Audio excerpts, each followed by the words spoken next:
Okay, this is Megan Gates. I originally had a video prepared with me teaching in my actual classroom. Unfortunately, that video was lost, so I'm kind of having to, on the fly, recreate that video using a lesson that I taught earlier this year over the novel Princess of Mars. So essentially, this lesson, if I was in my classroom, I would start out by reading from the projector screen, and on the projector screen I normally have a kind of schedule for what we're going to be doing that day in class, and it's so that the kids know what to expect from that day, and so that I can keep on track with my kids as well, so they kind of have an end goal for that class period of what needs to be done by the end of that day. So I would go over what's on the presentation board. All students had a copy of the novel Princess of Mars.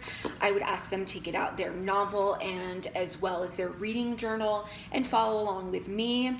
Now, this unit I created myself, designed myself. No other teachers in the department taught this novel. So this was kind of my own first experience of creating a unit, creating lessons, creating content, and trying to gear them toward the TEKS as best as I possibly could. So one of the lessons that I did was after the students read the novel, we kind of deconstructed and what was going on throughout the novel in terms of the Native American Indians, how they were portrayed at the beginning of the novel, and how the Green Martians were portrayed throughout the novel, and then comparing the two. This is a very important theme. Huge symbol throughout the entire novel was the comparison between the two. So essentially my lesson for today, obviously I would stop and ask students to provide me with these answers. At this point, the students had read the novel. They knew the novel backwards and forwards, so asking them these questions would get pretty ready responses from them. Here I'm kind of filling in the blank for you, but if you have any, or if you see any pauses as I'm speaking, that's normally because I'm kind of providing the answer, whereas I would be asking my student, okay, somebody find the book, find in the book this quotation or description about these people. So if I pause, it's normally because I would probably be asking another student what is going on. So today's lesson is comparing the characterizations of the Red Indians or the Native American Indians compared to the Green Martians on Mars throughout the entire book. So with my students, I would do a background knowledge of the time period. We discussed at the beginning of this unit what happened in the novel setting of this book, which the novel takes place in the 1850s. So in the 1850s, as a refresher, we had things such as, expanding west. Manifest destiny was a huge belief at the time. And with manifest destiny and expanding out west, settlers had a problem with the presence of Native American Indians. There was a lot of violence, there was a lot of pushback, and there was racism in terms of, the white settlers against the Native Americans.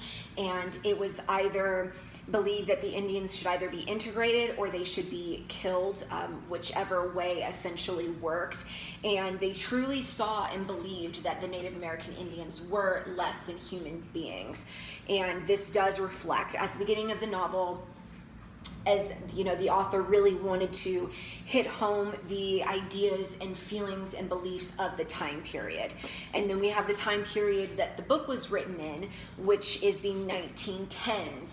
And so we have the racism that was going on in the 1850s with settlers, which is what was used in this novel, which was between the Native American Indians and the white settlers. And then we have racism that's happening in the time that this book has been published in the 1910s. So there was a lot of racism between blacks and whites. There was a lot of tension. And in the same way, white Americans saw blacks as less than human beings. There was an intense amount of oppression, just as there was oppression towards the Native American Indians, wanting to oppress their cultural beliefs and integrate them into society or kill them altogether. And in the same context, in the 1910s, there was a lot of violence and pushback between white Americans and black Americans. So from that background, we want to look at the beginning of the novel and how the Native Americans are portrayed. So at the beginning of the novel, you have the foreword, which giving the overview. You need to skip on to chapter 1. Okay, so can anybody give me some examples from the text with page numbers so that other students can look at the same paragraph in context as you? Can anybody give me any examples of how the author referred to the Native Americans in the novel? So for example, on page 3, it was talked about how, the Indians were vicious marauders. So vicious, pretty straightforward. Marauders, meaning they were thieves. They were well below, your average American. You also have on the following page, you have them being described as, them gaining fiendish pleasure from torturing somebody.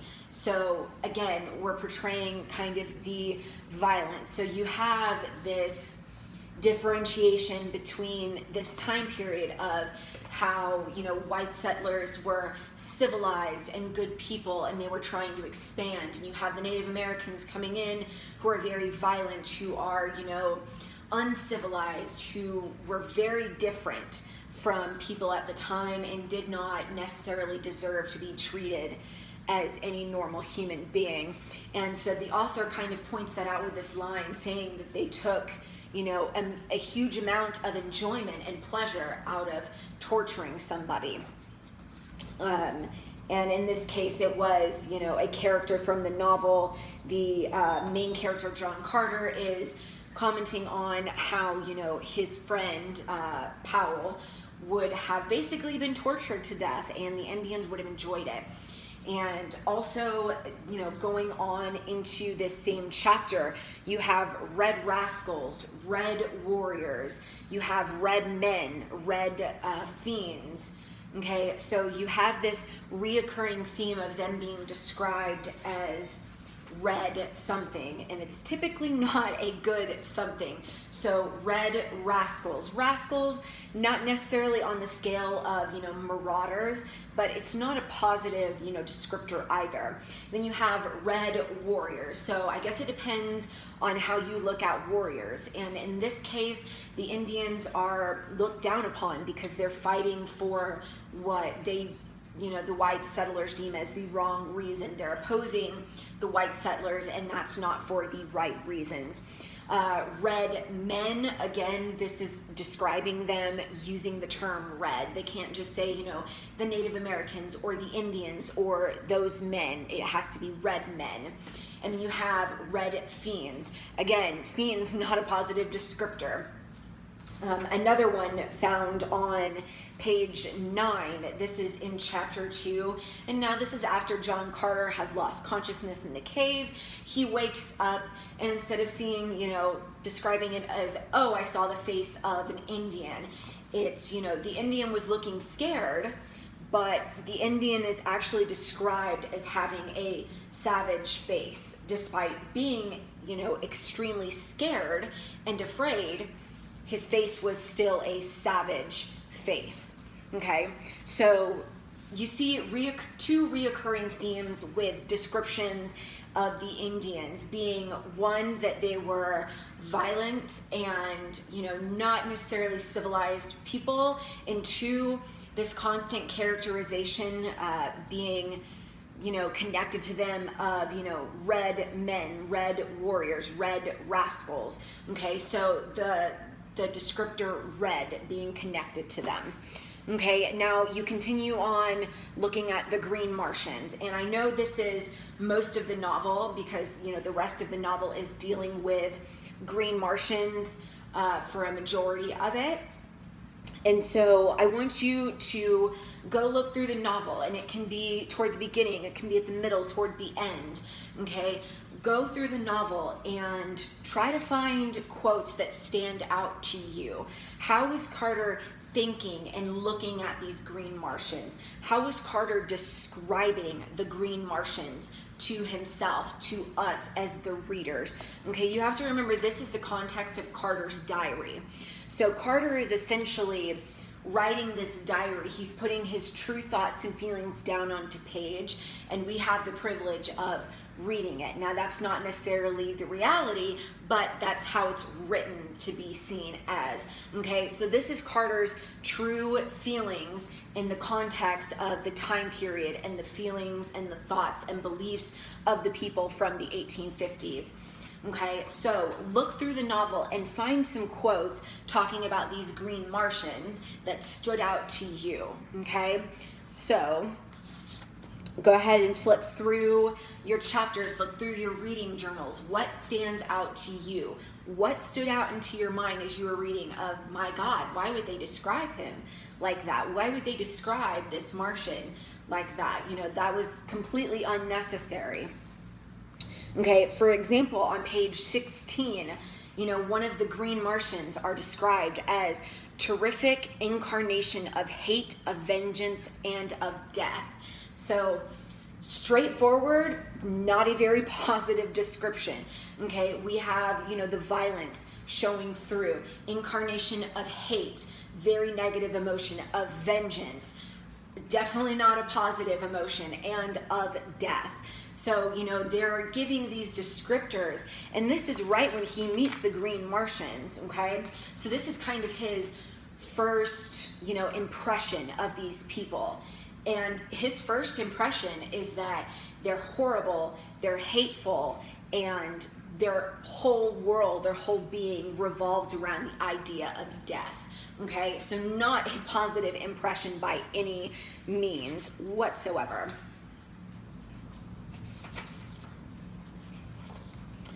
As you go forward in the novel, you have on page 28, for example, they're described as being in a semi-barbaric state for countless ages.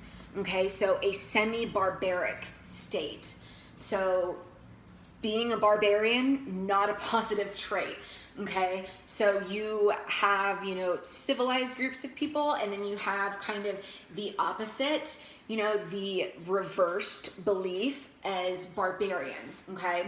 And that is, again, how he sees these people, you know. He's been with them for a little while at this point by page 28, and he still sees them as, you know, after countless ages, they're still stuck in this barbaric state of living, this barbaric state of belief, the barbaric state of action. So despite the passage of time, they're still stuck in those beliefs, okay? And then as you continue, on page 33, a small detail was there described actually multiple times within the chapter 6, Fight That Won Friends. They're described multiple times as Martian warriors, and that's on page 33. But then, you know, as you go forward and we get farther into the novel on page 41, they've now been moved from being described as Martian warriors to green warriors, okay? So they're no longer like, you know, male warriors or, you know, human warriors, as we would say on Earth. They're not Martian warriors anymore. They're green warriors, okay? And there comes in that skin color again, just like it did with the Indians, okay? You have green being kind of the defining characteristic of this group of people. You keep moving on through the novel. What else do we have? We have on page 49, okay? They are talked about as having degenerate sentiments, okay?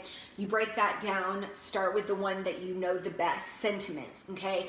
Beliefs, ideas, thought processes, okay? So degenerate sentiments, so degenerate ideas, thoughts, and beliefs. So the word degenerate, think of it as meaning, you know, below everybody else. And that brings back in the idea of less than human. So they're degenerates, okay? We are the civilized group of people in this society, but they're degenerates. They are lower than us, okay?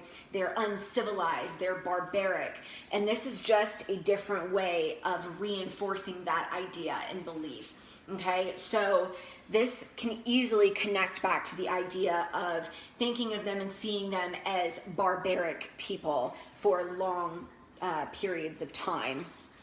And also on that same page, it talks about how they're at peace with none. Okay, and you think about civilized countries and civilized groups of people, you know, civilizations form allies with somebody, okay? We're the United States. We have allies with multiple different countries. Even in the 1850s or the 1910s, us as a civilized nation, we had allies with other civilized nations, okay? This is kind of pointing out that difference, but in a slightly more subtle way, okay? They're at peace with nobody. Okay, that reinforces again that barbaric nature that he continuously sees in these people. Okay, they're barbaric, they're degenerates, and they're at peace with nobody. Okay, they've been this way for ages. They don't know how long that they've been on this planet, but out of the hundreds, if not thousands of years that they've been here, they are still at peace with no one. Okay, and that reflects on them as people, as a society, as a group, as a tribe, okay? So that just continues to pile on the evidence that, you know, Carter sees them as lesser people, at least on Mars, okay? You keep on moving forward. We have where Dejah Thoris is talking to the council on page 55, okay? This was a pretty important point in time in the novel, and Dejah Thoris is from the group of red Martians, okay? So she is from a different species of Martians, essentially. So we have red Martians coming in, but, you know, from the very beginning, these red Martians are described as the exact opposite of the red men or the Native American Indians back on Earth, okay? So the author almost makes a connection between, if not almost, if not actually makes a connection between these red Martians and, you know, the white settlers, whereas the red Indians are compared to the green Martians. Okay, so we finally have another race of Martians to be looking at, and this new race, these groups of red Martians are much more sophisticated and civilized than the green Martians are, and she describes these green Martians as brutal and ignorant, and how their interference is actually, you know, hurting the planet as a whole. Okay, so basically brutal and ignorant, even on Earth, even nowadays, that is most definitely not a positive description for anybody, okay? Brutal, that brings in that violent aspect again. And then you have ignorant, meaning, you know, uncivilized, okay? So you have this constant reoccurring theme of they're uncivilized, they're violent, and they are below, you know, the normal group of people on this planet. So if the red Martians are the normal group of people, these green Martians are well below, okay? So even Dejah Thoris, a red Martian from this planet, points out straight, you know, they are brutal and they are ignorant, and their interference with, you know, red Martian affairs causes problems instead of helping them, okay? And let's go with one more.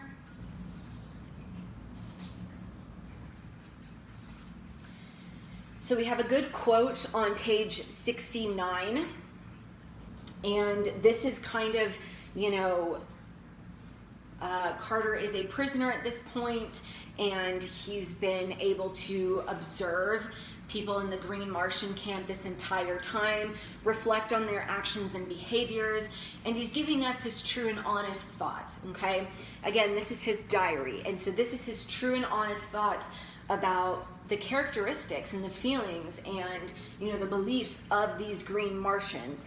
And he says that this monster was the exaggerated personification of all the ages of cruelty, ferocity, and brutality.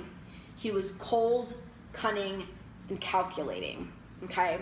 So there are a lot of descriptions that Carter is spouting out to us within this, you know, 2 lines of text. Again, this is on page 69.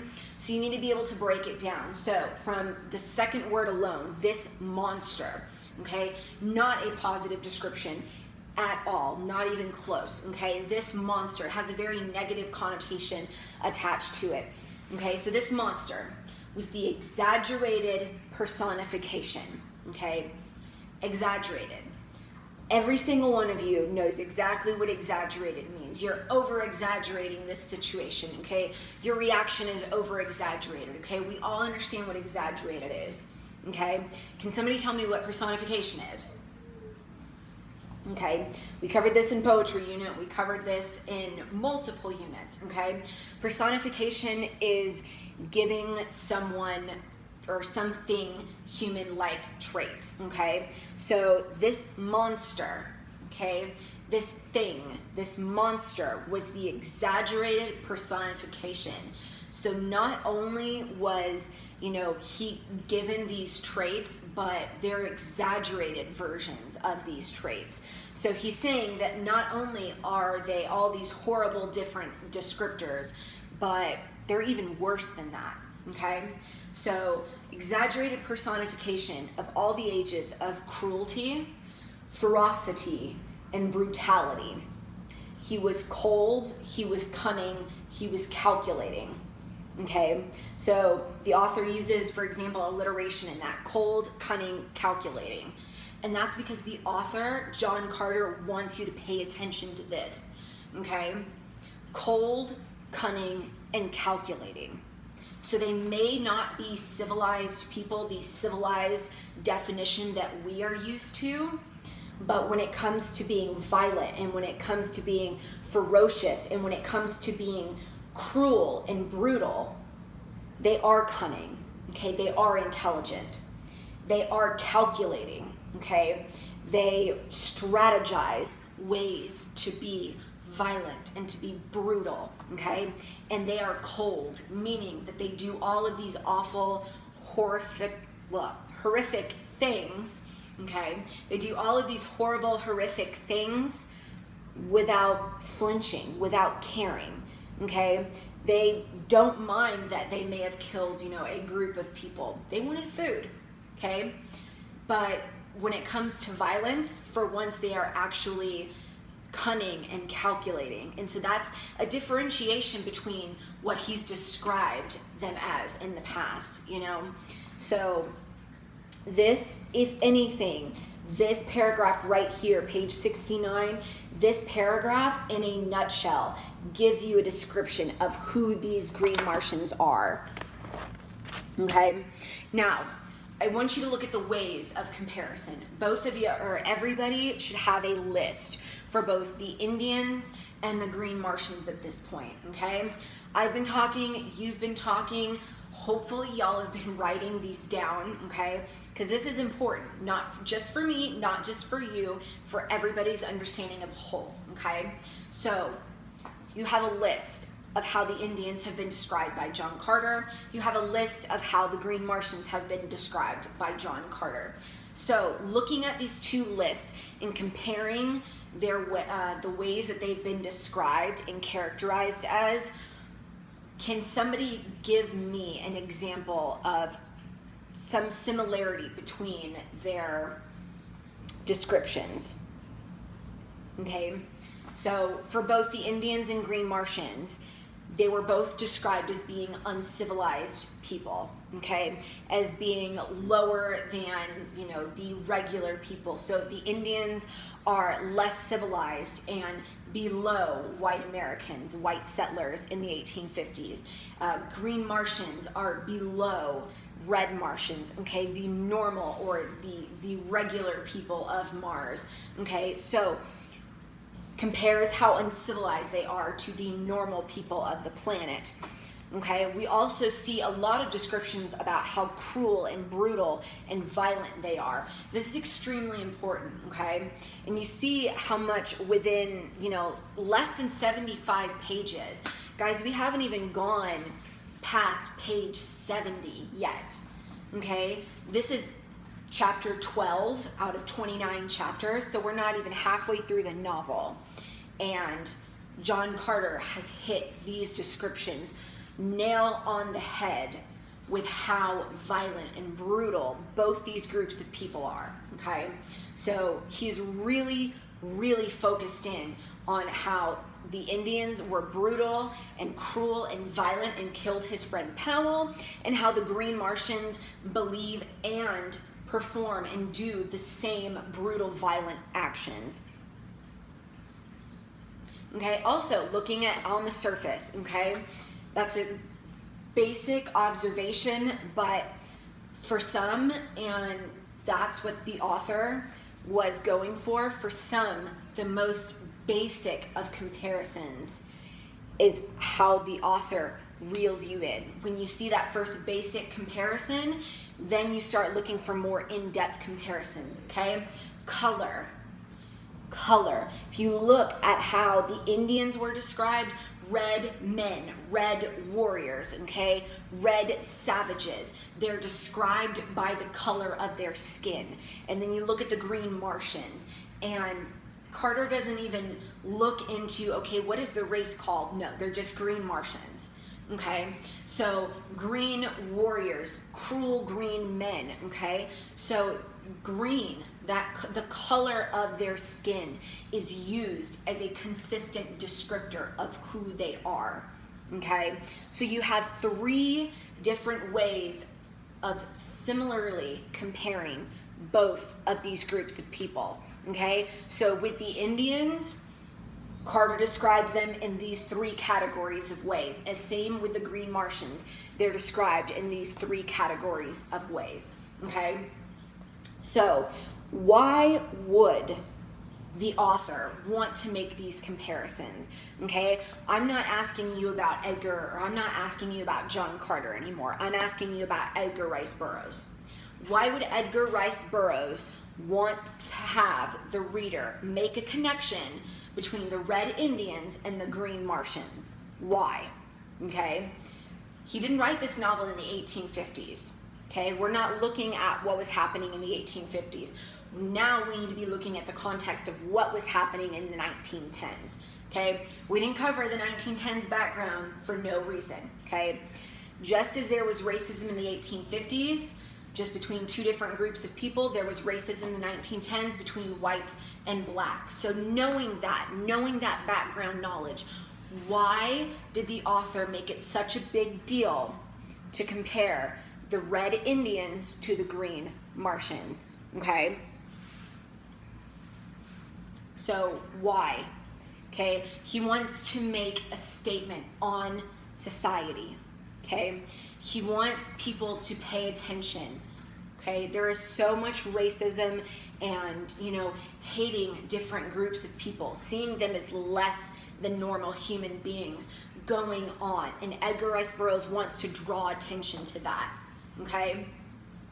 Now, if I walk up to you and I say, look, the way that you run your life is an absolute mess. Here are all the wrong things that you are doing. What is the chance that you are going to listen to me? Okay, probably very, very, very small, okay? But if I tell you a story or I give you an example and I make similarities and comparisons in that example to your life, your mind will automatically draw those comparisons for yourself. Okay? If I'm trying to make a statement to you about how something is wrong with your life or your lifestyle, The best way that I can get you to change is by creating an example so that you, and this is where the mind, kind of the mind trick comes in, okay? I create this example, this story, kind of based on your situation or the situation I'm trying to change, okay? I make similar stories and assumptions and situations in my example for you so that you are able to see those comparisons and draw your own conclusions yourself without me having to tell you you're doing it wrong. This is what you're doing wrong. This is how you can fix it, okay? So this is why he made the comparison, okay? You have to be able to look at the novel, okay? Know the context of when the novel was written, know the context of the setting of the novel, and try to figure out why. Why is the author creating this story, okay? Why is the author comparing a group of red Indians and a group of green Martians? What statement is this author trying to make, okay? When you can answer that question, that is when you get into the important parts of that book. Theme, symbols, okay? Those lessons that the author wants you to take away. Okay, I just gave you a path to get to that theme, okay? It took me, what, half an hour to get you there? This is what you need to be able to do on your own, okay? So, tomorrow, in class, I want you to come in prepared. Immediately come in, check the board, get your novel, get your reading journal, and I want you to start on the assignment that's on the board. Because what we just did today, this process, this run through, you're going to work in your small groups together, okay? No more than 4 of you, and I will make sure you're at your right seats, okay? So no more than 4 of you. You need to work together, and you need to be able to connect all these little dots to get from point A to point B, with the end goal being the theme, okay? Another theme of the novel, okay? Thank you very much for participating today. I appreciate it. Okay, so that was a general run through, a very actually quick run through of how I would work in my classroom. I interact with the kids a lot more. I ask questions. I use their personal experiences and my personal knowledge of their home life to draw them into the conversation. I am big about not lecturing to my students, but discussing with my students. Okay, so I apologize for not having the original video of me in my actual classroom, but this is essentially what I would do in a normal classroom if I had students around. Please email me if you have any more questions. I appreciate it. Thank you.